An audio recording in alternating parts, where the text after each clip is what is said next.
Hello and welcome to the latest Bombshell Diaries, and we've got Danielle here from the Sugar Freedom Collective.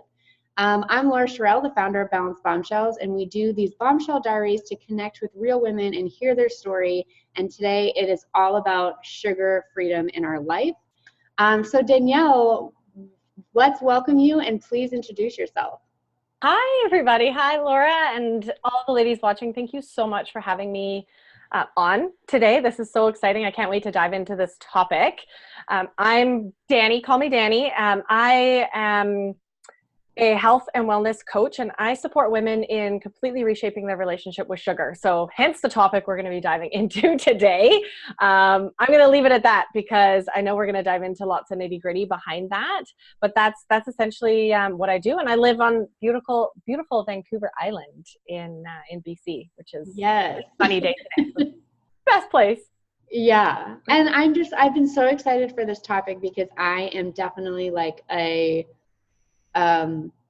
recovering sugar addict where like I used to eat sugar all day every day, and like now looking back on it I'm like, man, I can't believe how much sugar I would eat. And now like it's just, and we can dive into this too of what it feels like when you're in that state and then what happens when you overcome that sugar addiction, of how like the taste changes and like the food cravings are no longer there, and like you just don't, it doesn't have that same grip over you. And, depending on where we are in our cycle, we might be having more sugar cravings, or, what our gut health is like, what all of those things really go into the sugar. And so I've just been so excited to dive into you and like to hear your story of like where you're coming from in terms of sugar, what motivated you to make a change into a more sugar-free lifestyle, and then how you make that work in your life now. So if you're open to sharing it, I really would love to hear your story. Where do I start? Yes. And this is really important and powerful for me to share. Before I dive into my story, I really, really want to point out that I do not live sugar-free. I live in a place that I call sugar freedom, where sugar no longer controls me, and I get to be in the driver's seat when I choose to indulge. I still love wine. I still love to have a brownie now and again. Like, I get to choose. And it's such a drastic difference, for me over the last 5 years compared to where I was before. So I have to say that caveat before we dive in. It's really about getting to a place where it's not a big part of your everyday, and it's the occasional choice instead of it having that pull and your taste buds saying, I need this, right? As you were saying. Yeah. So for me, it really all started, it was about 5 years ago. I was traveling. I thought I was being really healthy, and I was traveling for a year with my partner, and we were just eating horribly. And the short story of that long story is we ended up accidentally going through a sugar detox. We were living in the jungle, and we were just eating off of the land. And I remember my body just doing really strange things. I was tired for no reason. I was hungry all the time, even though I'd eaten. And it was a really strange, I remember headaches as well, like classic sort of detox symptoms. And it wasn't until I got home, a week after that stint, that I really started diving into nutrition, and something clicked for me. I knew, or I noticed, that I wasn't actually nourishing my body in a way that was going to help me live my best life. And I'd really learned that along the trip, just seeing different cultures' way of eating and how disconnected here in North America we are from where our food actually comes from. Yeah. And so that's kind of spurred this fire in me to study nutrition and to really dive into that. And there's a whole bunch behind that. But in terms of the sugar piece, I actually built my business and started working with people as a health coach, just in a general sense, while going through my own transformation with my relationship with sugar, and not even really realizing I was doing it at the time. But I really realized quickly that sugar had this pull on me, and it was really in control of my decisions that I made around my food, and therefore the decision of what my health was going to look like as I aged.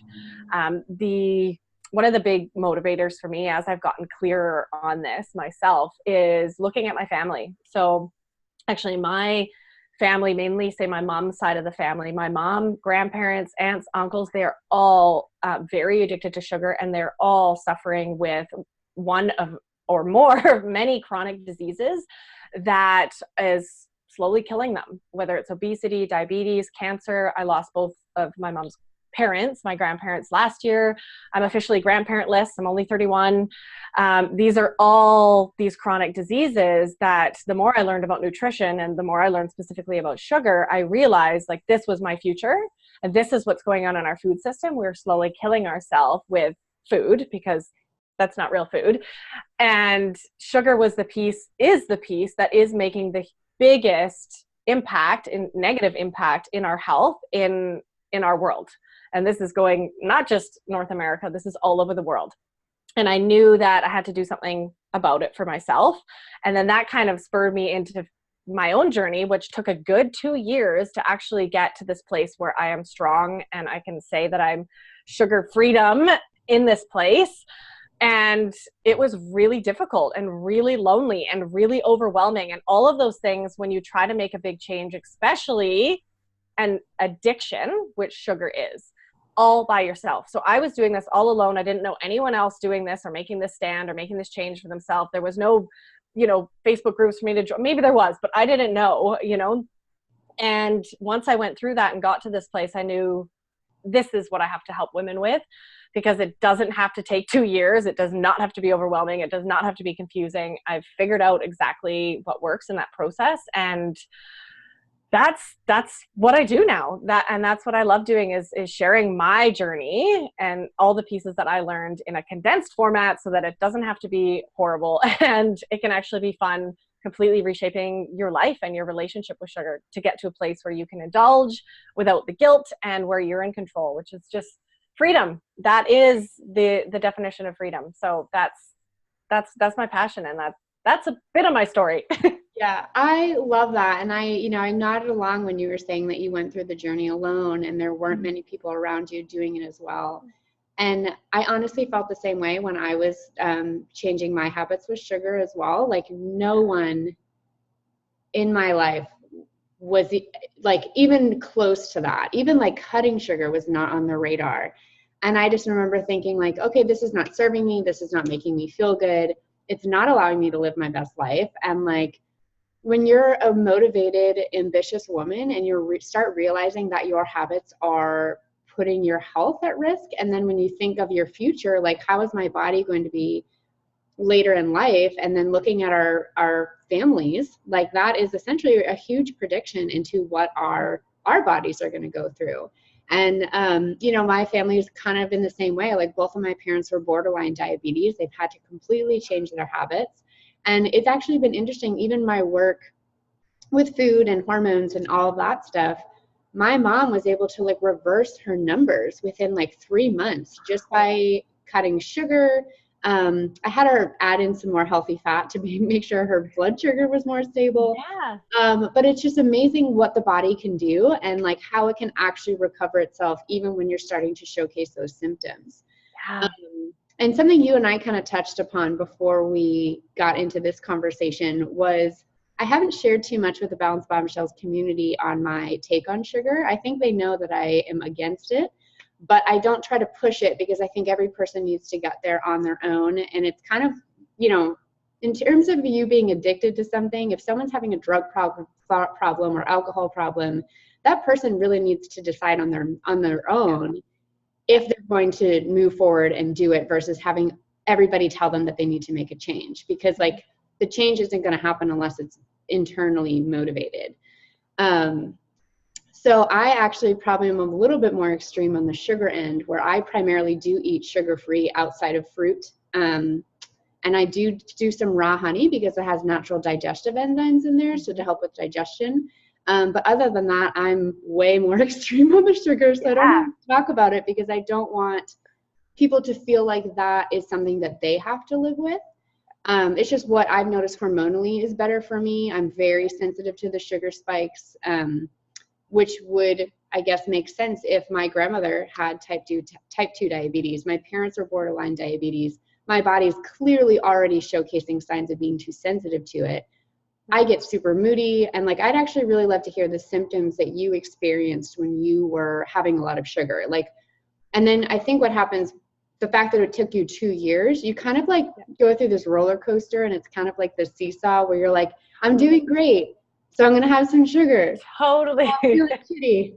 Oh, Yeah. I'm doing great. So like what symptoms did you start noticing that your body was having? Yeah.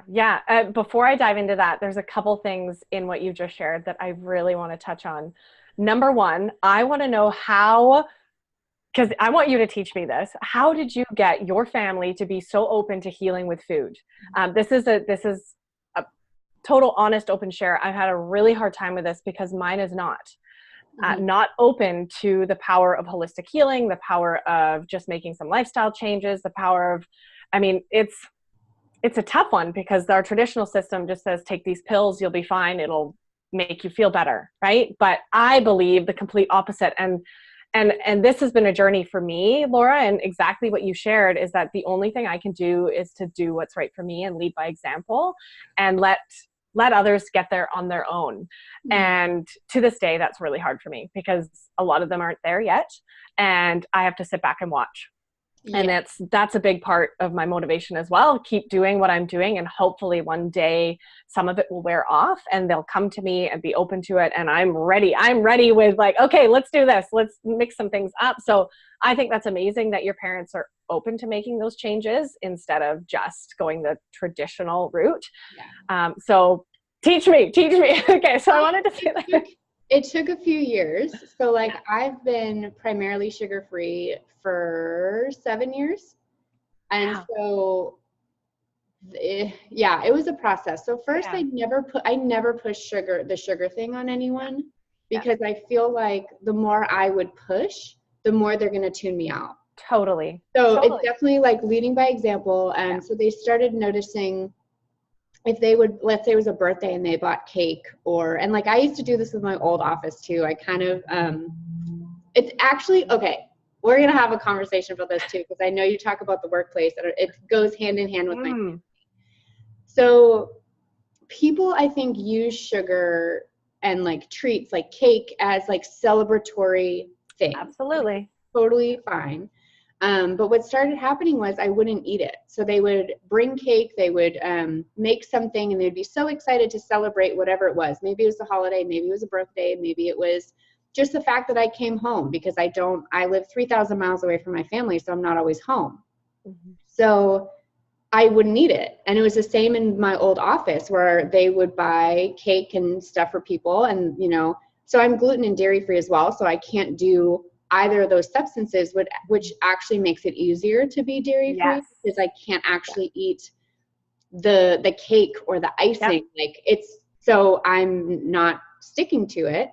And there's something about a person in the room when everyone else is indulging in the cake or the cookies for you to stand there and say, no, thank you. Mm-hmm. And it almost triggers their brain to remember that they shouldn't be eating it as well. And so I really just showed up in all of those circumstances, like literally every single party, all of these celebratory things that people are having sugar. And I was saying, no, thank you. And I didn't do anything other than that. And people then would just get really curious. They would ask a lot of questions of why, or, oh no, just have a piece, or, you're already thin. You don't need to worry about it. Like all these little comments of essentially justifying for themselves internally why they're allowing themselves to have it and trying to get me to join in on it. And I still stood firm and was like, I was like, it really doesn't make me feel good. It really steals my energy. The kicker at work whenever people would bring in treats and they would eat it together. And I would just say, I was like, if I have this right now, I was like, it's kind of mid-morning, it's before lunch. I was like, if I ever do sugar, I was like, I have it after a meal so that my blood sugar stays a little bit more stable. And I was like, I don't really want to eat this now because I have a lot of work to do and it's going to essentially put me to sleep for the afternoon and I'm not going to be able to work as effectively. Yeah. And I think what helped was owning my truth and what was going to work for me and standing firm on it and not being unwavering, essentially. And I was super polite about it. I never tried to make it seem like they were in the wrong or they shouldn't do it. But there's something about someone in the room standing firm on her belief of what's not working for her and not succumbing to, oh, you're going to be fine. Oh, it's just a bite or two. And I'm like, no, it doesn't make me feel good. Yeah. And they so empowering. Yeah. So my family started noticing that. So they started bringing fruit as dessert. They started bringing like a lot less sugar stuff. My parents started, so my dad definitely like would, if we brought like sugar over for his birthday or something, he just was like, yeah, okay, I'll eat it later. So he just was like very serious on, I think they were woken up by the fact that something that could slowly kill them was a serious enough thing to make a change. So like that really shook them. So my dad was fairly easy. And then my mom always tried to eat well, always tried to take care of herself in terms of food. But what she started noticing was that her blood sugar couldn't handle certain like carbohydrates. So, and I told her, I was like, well, all of those are turning to sugar in your body. So I think she was open to making a change, but she needed to kind of go through her own journey and her path to feel what that felt like. Yeah. And then what I started doing for gifts was I would buy her books from people outside of me. So it was more of like her generation, people that she would identify with. And so I bought her a book on the keto diet because it's really good in stabilizing blood sugar. And I did it from a woman who focuses more on women and keto and not just all of a sudden cutting carbs and like all that stuff. So it was more of a slow transition. So that helped a lot with the fact that she could learn from a different voice outside of me. Yeah, I found that really helpful as well. Yeah. In the little baby steps. There's something about like being the daughter that is almost like, well, you don't know what you're talking about. Like I'm the mom, I know more than you, right? Yeah. So do you have siblings at all? I do. I have an older brother, and it's been interesting to watch his journey over the last sort of couple of years. He's definitely, I think, been influenced by me, and he went through a really bad breakup a few years ago. And being single again was the motivator that he needed to, he also had a health scare with his liver.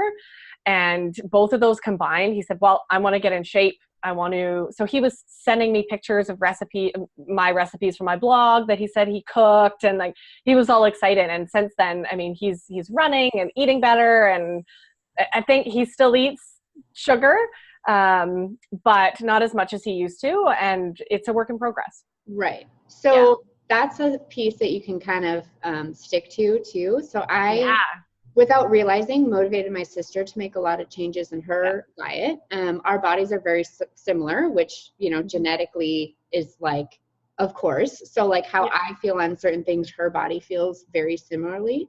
So she loved when I was starting to do more like women's health coaching with food and fitness and hormones, because she was like, I get to benefit from this. And I know that like your journey of what's not sitting well with you, like you're telling me what I need to do for my body. So my sister started making the changes maybe about a year after I did.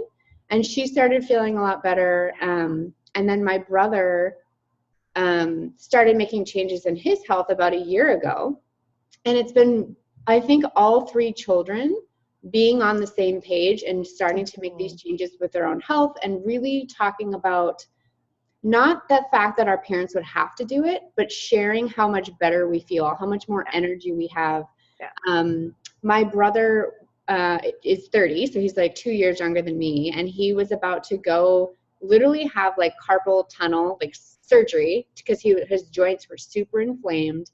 And so he tried the keto diet with his wife, and he cut out gluten. And so my sister and I have been gluten-free for 7 years. And he just made fun of us all the time and was just like, oh, that's like not a thing. So he cut out gluten, and then he have it for like a month, and he noticed his joints were better, his digestion was better. And he was like, oh my gosh, like he introduced gluten again, and he started getting like headaches and brain fog in the joints. And so my mom had a lot of joint pain.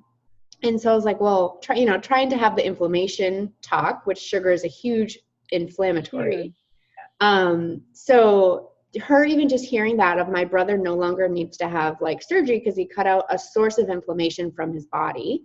And then he went and got tested for celiac, and, you know, which is all these things that I was like, well, of course our bodies would be going in that direction.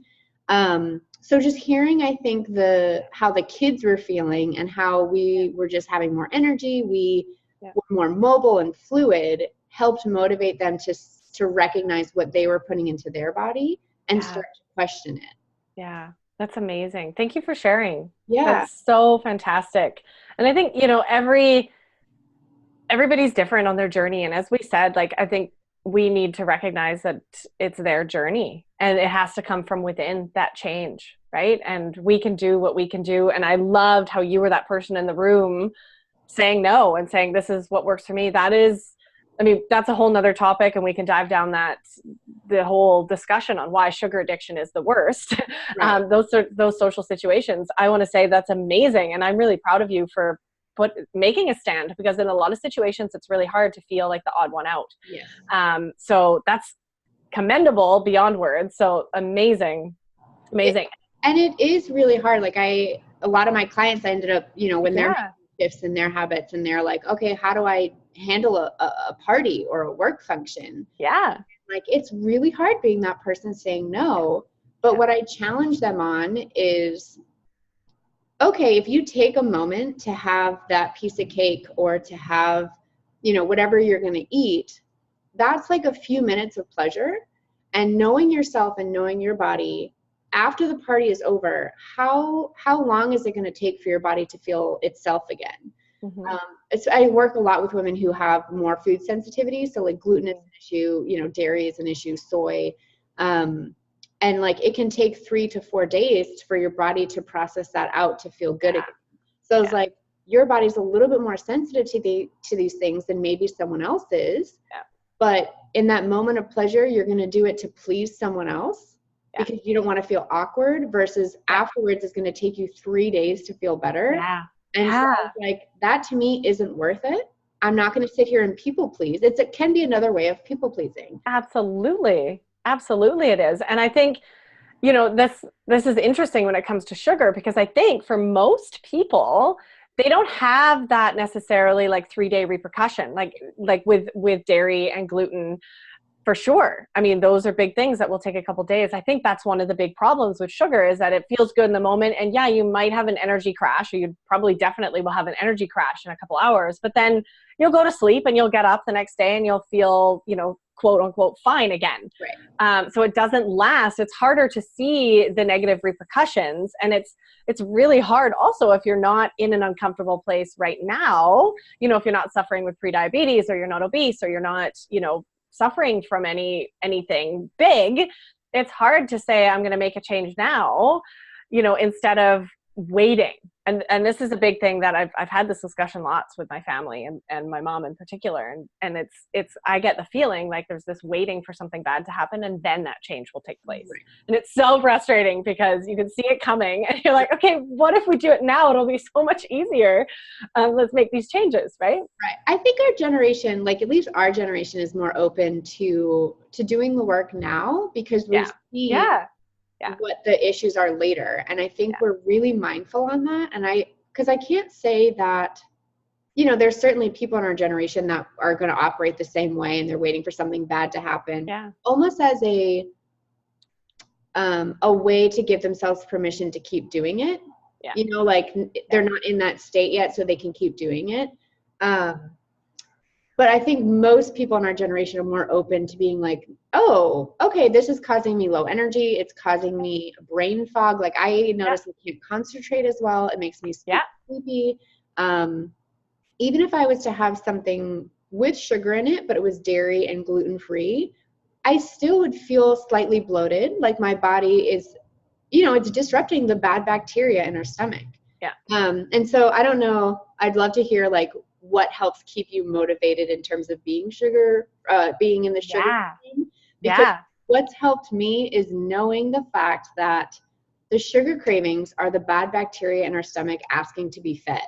So I would stop in that moment. Of course I want this cupcake. Of course I want this cookie. But do I want to feed the bad bacteria and keep it alive in my body when I'm trying so hard to promote good gut health, knowing that that's then going to make my cycle better? It's going to make everything flow throughout the entire month better, because our hormones are made in our stomach. So it's like, I'm not really doing a service to myself if I keep feeding the bad bacteria.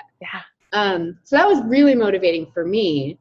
to essentially stop in the moment and like ask myself, is this truly what I want? Yeah. Yeah. And that's so amazing. And I think one of the places for all of us to start is getting clear on that motivation. Like, why is this important to you? And that's very clear, right? I mean, it's affecting who you are and who you show up as every day. And I think we skipped over a question like a long time ago about, how I used to feel. Yeah, my symptoms. So this kind of ties into that. So I can reflect back now. I guess it's been probably about 3 years that I've been like minimal sugar. And back then, like the biggest changes that I noticed, number one, were my taste buds completely grew back. There was no more afternoon energy crash. Like I actually had sustainable energy all day long, which was life-changing because I wasn't exhausted every day at 5. The brain fog was a big one for me as well. And the mood swings. So like I would get PMS more intensely, I'd be crankier, not even during that time of the month, right? At different times, just total mood swing, all over the place. And once I really cut sugar out, and of course I went through a detox period and then, minimal sugar, I don't notice those things anymore. And then I'm in this place where, like I keep saying sugar freedom, and it doesn't have the same pull over me. I do still have cravings. And for me, this is another important conversation. A lot of the cravings, they come absolutely from the gut, the physical craving piece, and from the brain. But there's usually an emotional component behind it. So this is the whole other discussion on emotional health, and why I believe sugar addiction is the worst is because it's connected to all of our emotions. So you mentioned celebration earlier. Everything is connected to sugar. So now when I have a craving or something pops up, I can identify what's going on. What emotion am I trying to get out of, or what emotion am I getting connected to? And what keeps me motivated is wanting to feel good. And more than wanting to feel good every day is, okay, I got to be honest too, because of what I do, that keeps me motivated. Yeah. So it's actually amazing. Like I jumped in, and this is what I help people with. So they're all expecting me to stay on top of it. So I stay on top of it. It's kind of like a reverse accountability. Like it's great because it keeps me more honest with myself, right? If I was doing something else for a living, it might be more difficult to stay on track. Right. But I remind myself in all those situations what my real why and my deeper why. And it's taken me a long time to actually tap into that and figure that out. But for me, it's wanting to do whatever I want to do well into my 90s. Mm-hmm. And if my body is not functioning, I can't do that. I can't go on multi-day hikes. I can't go and travel in third world countries and walk around. I can't do those things that are really, really part of what brings me joy and lights me up and makes life worth living to me. Everyone jokes like, well, you can just travel when you're retired, or you can do this when you're retired. But we're in this age now where when you retire, you're 60, your body doesn't work. Right. You're on all this medication. You've had a hip replacement, so you can't walk more than 5 minutes. It's just, that's not the kind of life that I want to live. I want to enjoy. I want to go hiking. I want to do all of this stuff well into my 90s. Right. And that is my motivation every day. And knowing that when I do choose to indulge, that's part of learning about myself as well. So it's either a choice, or sometimes I still do slip up. I was just sharing with Laura before we went on this call, I drank a little too much last weekend. Like that happens. And I don't guilt myself for it. I get to learn from it, and I get to finesse my relationship with whether it's food or alcohol or all these things, and really discover deeper levels of what triggers me and what still needs work, because I'm not done. I'm not done working on this part of me and figuring out and getting to that place where I don't think I ever will be. I think it's always learning. I'm always learning and growing and evolving. So, that definitely keeps me motivated, and looking at my family, right? And realizing every day, like, that's not the future I want. Right. So that's big motivator. Yeah. And I love what you said about, I lost my train of thought. It's okay. It was, drinking a little too much and realizing that is could be a trigger point where you're now in the place where you're like, okay, I'm not going to allow that to derail my efforts. I'm not going to guilt trip myself, because I think what a lot of people do, and I definitely fell into this category as I was shifting off of sugar, where you're like, well, I've already derailed it, so I might as well just have more sugar. Yeah. You know what I mean? You almost use that as an excuse to then move back towards that path. And there's that mental, I mean, it's a constant struggle and a constant resistance of like bringing yourself back down to where you were, because that's where we feel comfortable, because growth, like personal growth, professional growth, like all of it is uncomfortable, and it's scary to be kind of like on the island by yourself, or even when you feel that way, to then bring yourself back down and self-sabotage essentially. So it's like I saw it as an opportunity to tune into, why am I self-sabotaging myself? What am I fearful of? Why am I using this as an excuse of either just contributing to what I truly want, but don't believe that I'm allowed to have? And like essentially food, sugar, alcohol, like all of these things can become those trigger points for us, because we use it as an escape essentially, because it numbs us. Like alcohol numbs us, sugar, it gets you on a sugar high, it numbs your feelings to then almost perpetuate this self-fulfilling prophecy that we're not good enough. And I think like women, we already have so many sources in our life telling us we're not good enough. We're not allowed to have it all. Like balance is not a thing. And it's like the food and the sugar actually is like an escape point, even if it's just like 5 to 10 minutes throughout the day, to essentially numb ourselves from those feelings. But then, I mean, this is how I felt afterwards. Like I always felt worse after coming out of that sugar coma. And then I finally was like, this isn't worth it. Absolutely. Yeah. I mean, alcohol is the best example, because I think a lot of people can relate to that, right? If you had a hard day or something's really stressing you out, you want a glass of wine, and you go and have that, and you have 2 glasses, 3 glasses, 4 glasses, and then you're not going to feel better after. You know, you're going to feel okay for a while. You're probably going to feel really great. And then there's the repercussions, right? And this ties into kind of what I alluded, right, in this whole emotional piece. And I think the real issue at the root of all of this, when it comes to any addiction, is that we are not taught as children to be okay sitting in our negative, uncomfortable emotions. We are taught and encouraged to quickly stop crying, don't feel bad, let's go get you ice cream, like make those negative feelings go away. So we're not used to sitting in anger or depression or grief or stress or all of these really uncomfortable, I don't want to call them negative emotions because they all have a purpose. Like I'm going to call them uncomfortable emotions. We're not used to that. So we look for the quickest way out, and the quickest, cheapest, and most socially acceptable way out is sugar. Because it gives you that dopamine hit, and it's everywhere, and people don't judge. I mean, look in the movies, or right? If you've ever been dumped by a boyfriend, you eat the tub of ice cream. I mean, this is all these connections being made, you know, in terms of not being able to be with our negative emotions. And this has been a big journey for me, and it's still a work in progress. I've had a lot of very strange emotions actually the last 2 weeks, and I've been practicing sitting in them as opposed to numbing them, like you said. And it's not just food we do this with. It's social media, it's TV. I'll find that I'll put on Netflix, or, you know, you're still trying to avoid actually sitting with that emotion. And I still catch myself doing this. So it's such a work in progress. But I think that's really the issue that's at the root of, I mean, there's a lot of pieces, but one of the biggest things that is at the root of this whole sugar epidemic is that we weren't taught to sit in those emotions, and now we're trying to find the quickest way out of them. Right. And I think, you know, this could be like a whole other topic, is like the quick fixes that people believe are the route to get from point A to point B.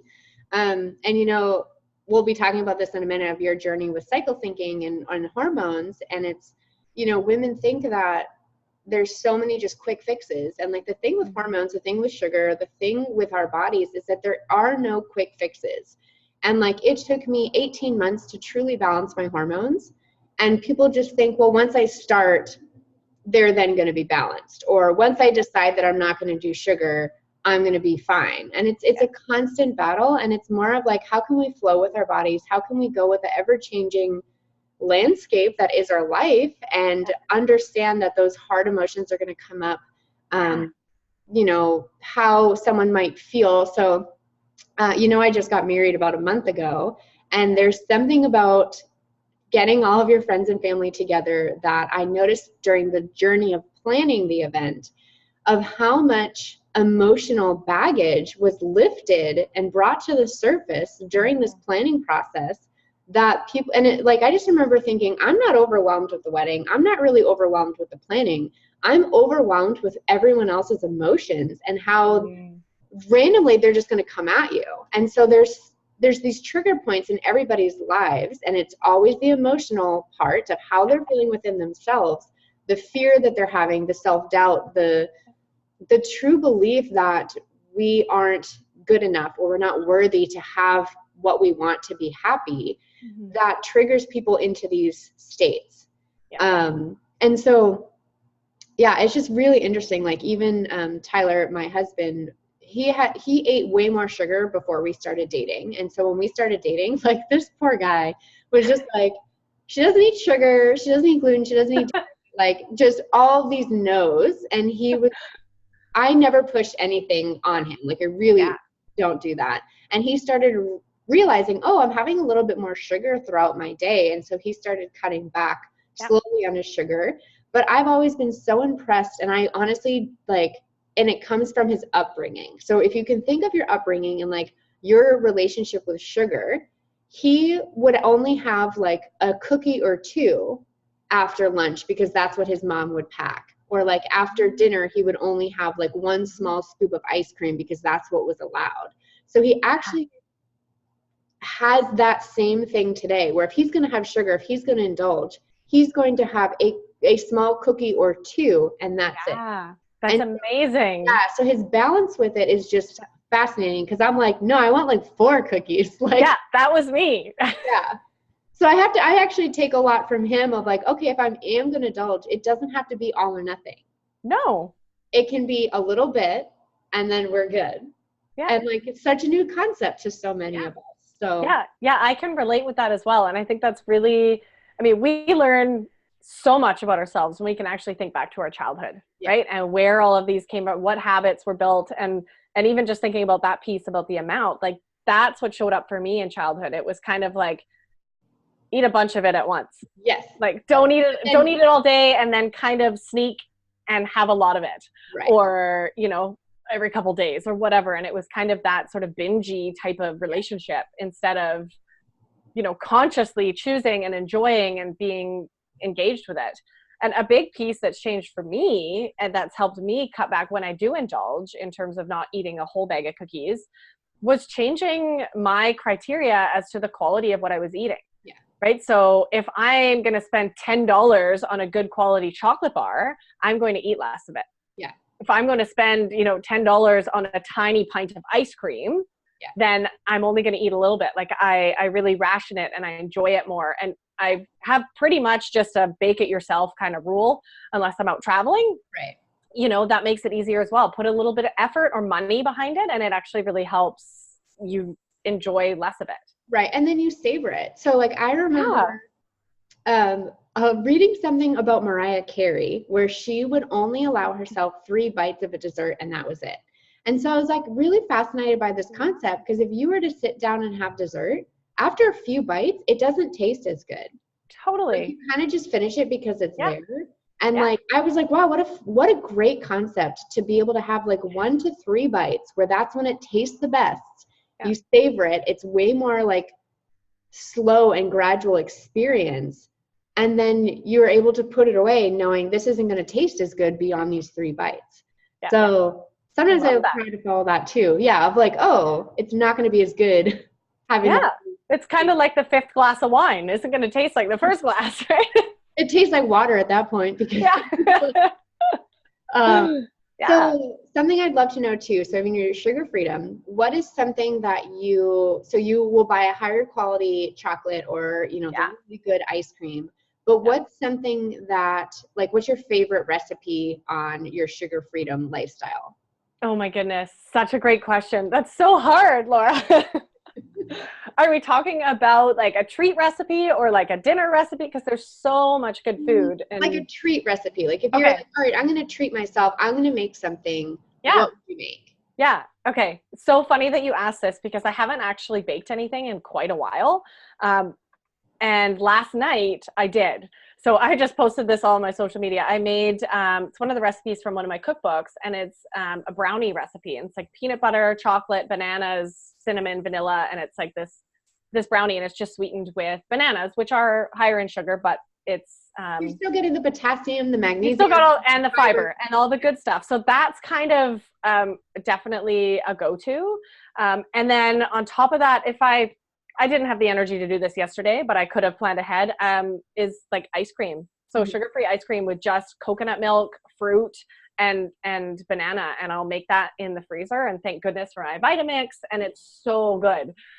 So that is definitely a go-to, especially as we're heading into summer. Yeah. And I love that you find alternatives by like, hey, you can still have that sweetness. So like it's not getting away from the sweetness, it's just making sure you're not having all this added sugar. So like the fruit naturally sweeten things.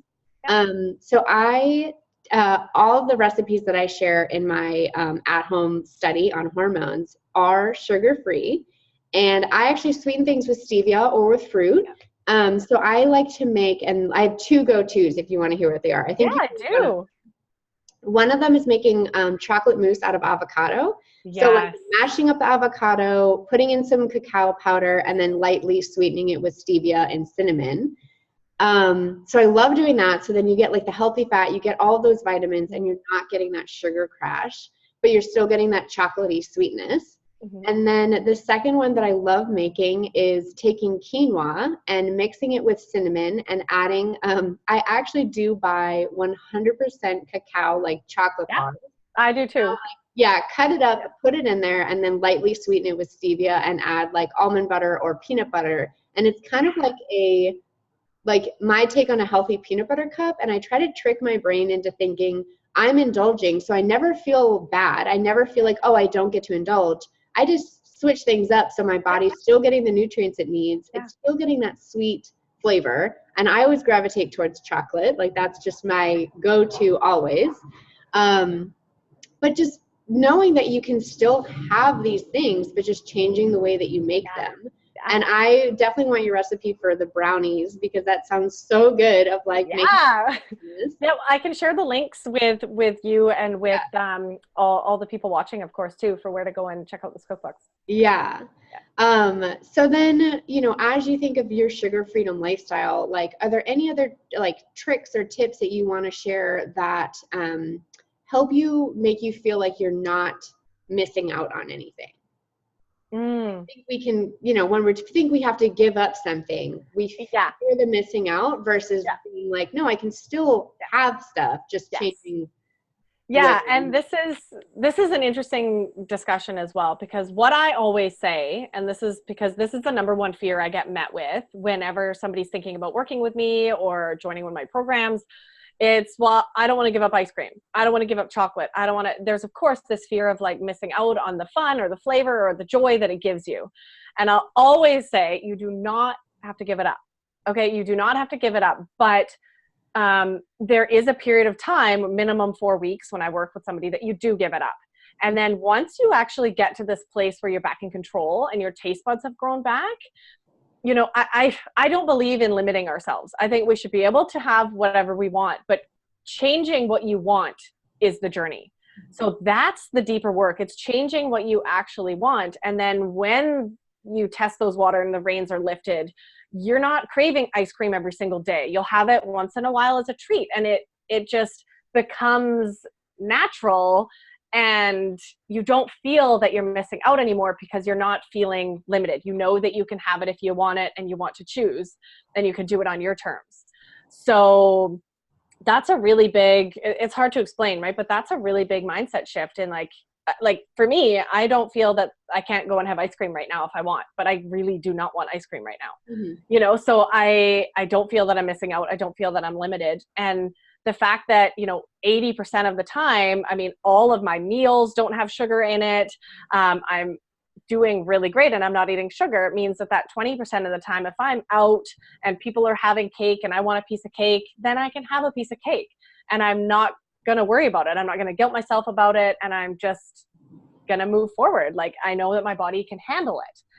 So that's been sort of my mindset shift around, you know, really just changing what you want, how much you want it, and my taste buds completely changing. Now, things that I used to love, like, just make me feel disgusted. So I'm not going to go reach for an O. Henry bar. Mind you, there have been a few times where I'm like, I wonder if that would taste good, but I'm pretty sure it wouldn't. Yeah. So I don't do that anymore, right? It just doesn't have a pull over me because I did the work. Yeah. Right. And people fear that, but at least like working with someone like you have a community now where people can go through it together, and just, I think having that accountability, having other women to share that experience with, especially when the people in your everyday life are not making those changes. Like, how can you be that person that's standalone and do it? And something that I noticed, and I don't know if you and the women you work with have noticed this too, is as you start making healthier treats with less sugar, or using more fruit as a sweetener, or other sweeteners that don't impact our blood sugar, and if you bring them to parties, I've noticed so many people are thankful, and they're like, thank you so much for bringing this. I'm so excited to try something different, because I think everybody is trying to get away from sugar, but because of that social element and how it's just in our culture, people feel like they can't go against it. And people are actually just so excited to have and learn other options for themselves, and not feeling like it makes them feel good when they know that they're putting stuff in their body that feels good. Yeah. And to know that they're not the only one doing that, right? You're showing up with something, that's what you're having. Right. Now they give themselves permission to enjoy that instead of the cake as well. Like, it's so empowering. Yeah. And it's women like you and me that are, able to lead this and hopefully inspire people to take that stand, right? Be that person in your office that says no to the Easter candy and bring something else instead, right? Like, whatever, it's so worth it, because, and this has actually been one of the best pieces of what I do in helping women in this way. Yes, helping women make these changes for themselves is so soul filling for me. But every single person I help has rippled out what they've been doing to at least 5 people in their network, their offices, their husbands, their children. That's the piece that really lights me up. It's like, okay, you're making this stand, and now look at all of these people that you have inspired to start making this change. Right. And that's my dream. That is this ripple effect that is happening when you take a stand, right? I mean, your family's starting to notice, your friends are starting to notice. I've had the same effect. So the more of us that can be that person, and say in the office or at the party, the more lives we get to change and ultimately save. Right, exactly. Because then they're noticing that they're feeling better, their energy is higher. So I know you just started cycle syncing. Have you noticed anything now as you're learning your cycle in terms of like a predictable time of month when you're having food cravings or sugar cravings? Like, how have you been able to help pair this with your sugar freedom work? Yeah, great question. And I have to be totally honest with you. I've not been the best at like keeping a journal. You're okay. And keeping track. I know, I've just started. So I met Laura like 2 or 3 months ago, probably now. And I really started practicing this for me. And since then I've been traveling in different time zones and coming back. So it's been an interesting to observe. But the one thing that I've really loved and practiced is I just notice I'm able to honor my energy more in the times of the month when I need to be doing less. So I've been really working at pulling back from social engagement during certain times of the month. And that's really saved my energy and my mindset, essentially, right? And my relationship with my partner. I've just been a happier person because I've been able to focus more and almost give myself that permission more to just not do anything. Like for me, it'll be next week, like just to not do anything. Like it's okay. And to honor what I need and go to bed and do some more self-care. So that's been really big. And I haven't really noticed anything yet.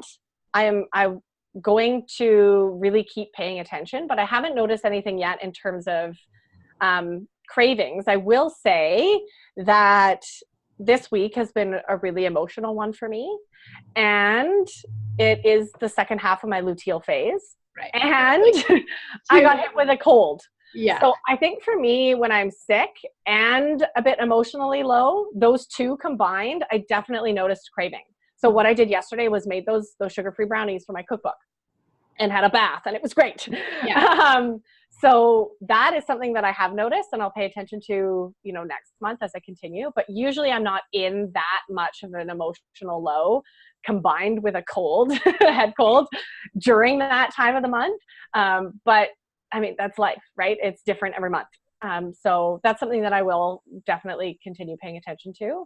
And as you said, I love that you really brought up that these changes that we're making do not happen overnight. And I'm really thankful that you shared how long it took you. Because so many people, I mean, we're all raised in this society where we can take a pill and feel like we're being fixed overnight, right?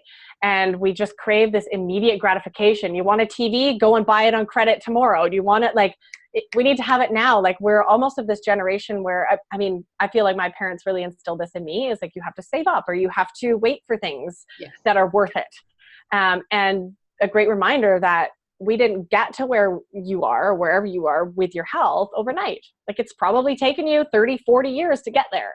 Right. So it's going to take a little bit of time.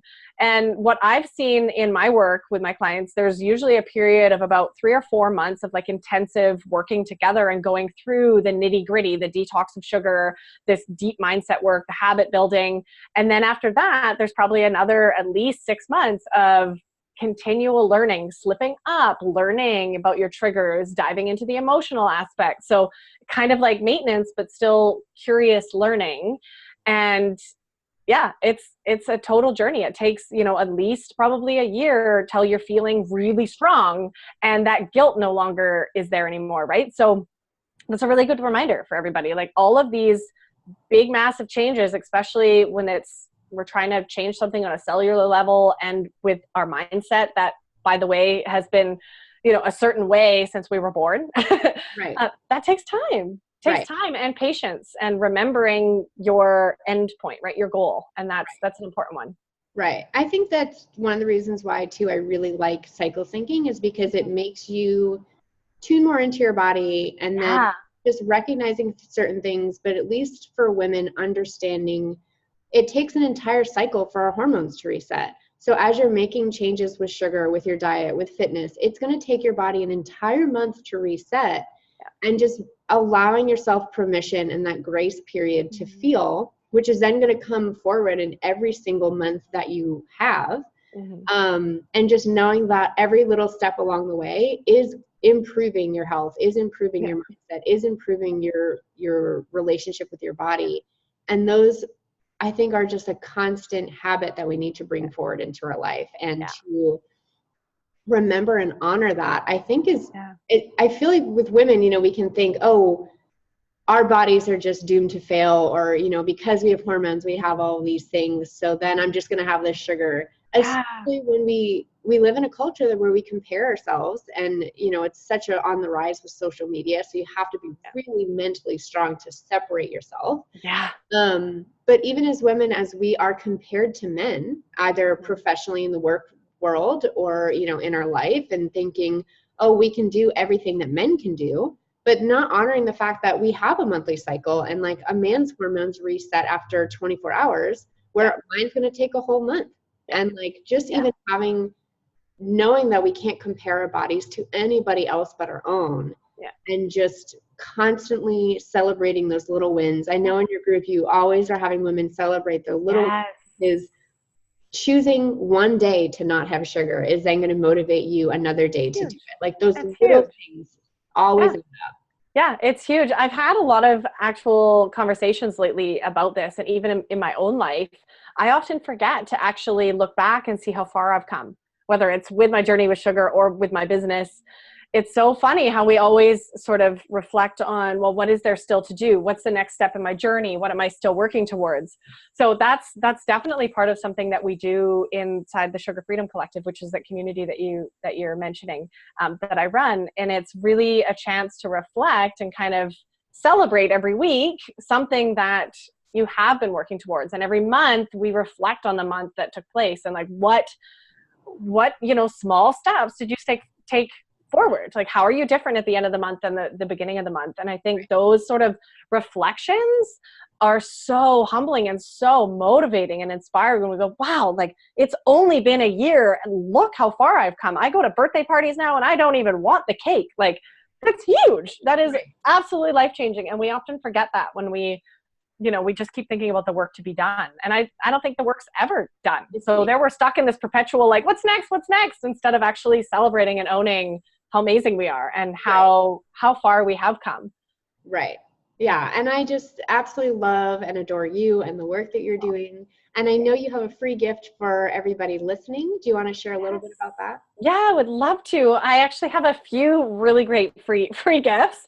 But the one I'll share with you guys today it's just a sugar-free snack list.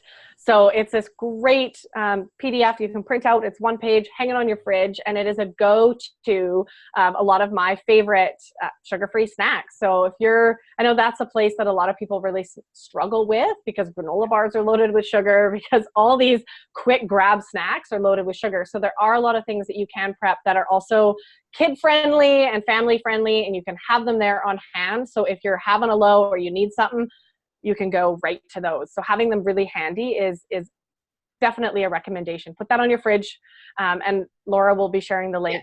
I will share the link of how we can download that. Awesome. And then where else can we find you? Online, social media?